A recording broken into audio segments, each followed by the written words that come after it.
Hello, this is Travis. The EPA and the state of Michigan are asking for public comment on the continued impairment status of Versluis Lake. Wanted to share the letter that I sent off. I sent it to the director of the EGLE, Abigail Hendershot, the Attorney General Dana Nessel, and the Safe Water section of the EPA. The letter reads, "Greetings, Kevin. I am writing to submit public comment for the Versluis Gravel Pit Lake and the 5 bodies of water immediately to the north and west in the same watershed. Historical imagery and documents show that the Grand Rapids Gravel Company began digging the pit, now referred to as Versluis Lake, after the liquid hazardous waste landfill opened on the Versluis property. I then attached the 1960 plat map showing the Versluis property. No Versluis Lake, no soft, whatever we want to call this, the score lake, score pit. And then I go down and I show them the 1960 historical imagery documenting the start of the Northeast Gravel liquid hazardous waste site, corresponding with the start of the what we call Versluis Lake. And this is 1960. The township wells would be drilled right here in 1963.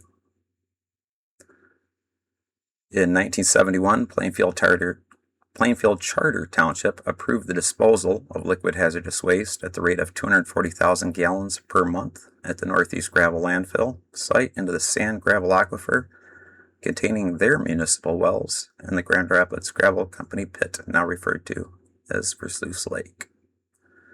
I then go on to show the appeals board meeting minutes, which states that they did indeed allow 240,000 gallons per month of hazardous waste to be disposed there.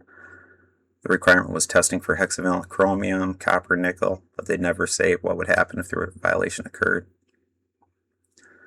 By 1975, the volume of liquid hazardous waste being disposed of into the aquifer concern had reached a volume of 3,836,220 gallons per year.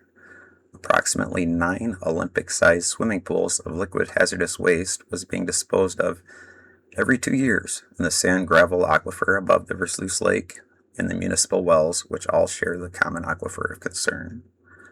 I then provided the DNR report, which states exactly that 7,672,440 gallons were disposed. And it lists the majority of the hazardous waste disposers.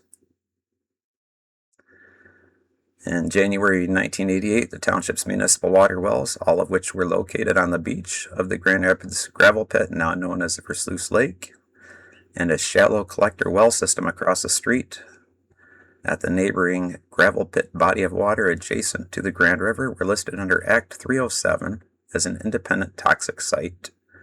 These sites were combined with the State Disposal Superfunds site through an administrative order of consent in 1994 in an effort to speed up cleanup. The sites have been under investigation ever since 1988, actually 1983 to be honest. In 1989-1990, the state of Michigan ranked the Plainfield Township wells located on the beach of the gravel pit as the second most toxic site in the state of Michigan out of 2019 known sites of contamination across the state, posing the greatest threat to human health and the environment. The site was only topped by extensive air and water pollution around the abandoned Story Chemical Company plant in Muskegon, according to the DNR. They can go on to show the Detroit Free Press listing stating exactly that. Plainfield Township wells, groundwater, municipal water, residential wells were indeed listed as the second most toxic site, posing the greatest threat to human health and the environment. The Grand Rapids Gravel Pit, now known as Versluis Lake, and the Plainfield Township municipal wells are located within the established 2003 Superfund groundwater institutional control boundaries. I then provided the state's map, which indeed shows that the Versluis Lake and the township wells are within the Superfund's institutional control boundaries. The Versluis Lake body of water has been documented as being contaminated with toxic waste and studied for greater than 40 years now. I then provide a couple documents which show exactly that. Some of the contaminants found in the lake, it goes well beyond PFAS, folks. but it does indeed have PFAS as well, as I'll get to. Goes on to show testing from 1990, 99, 2004, 2017. And then I go on to show the states, Michigan, showing exactly how rain collecting in the unlined landfill, hazardous waste landfill up the road on East Beltline goes right into Versluis Lake and then to the Plainfield Township wells. And this is documented by the township and state right here on the left in the key. I go on to show the state's mapping of 1.4 dioxin distribution through from the East Beltline landfill heading towards the Versluis Lake. In the EPA evaluation of the Northeast Gravel Liquid Hazardous Waste Landfill, confirmation can be seen that the site is impacting Versluis Lake and all of the then existing 11 township municipal wells located at both the Versluis Gravel Pit and the unnamed body of water to the west in the same watershed. I then provided the EPA's targeting data, which explains exactly that.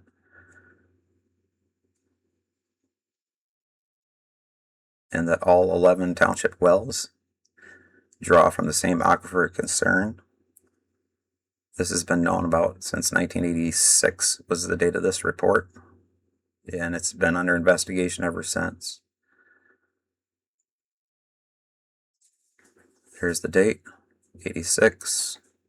Copper, chromium, 1.1 dichloroethane. You name it, folks. It's in our water.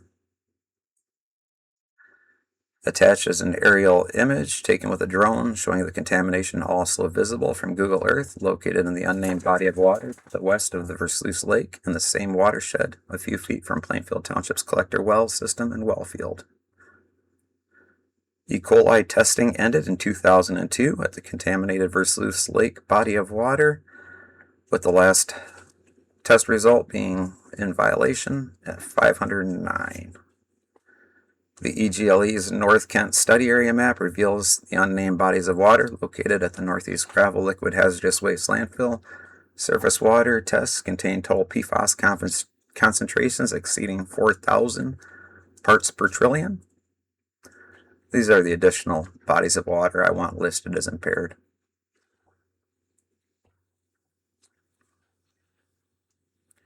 Plainfield Township wells located on the beach of Versluis Lake during limited testing were recorded as high as 700 parts per trillion combined PFOA, PFOS.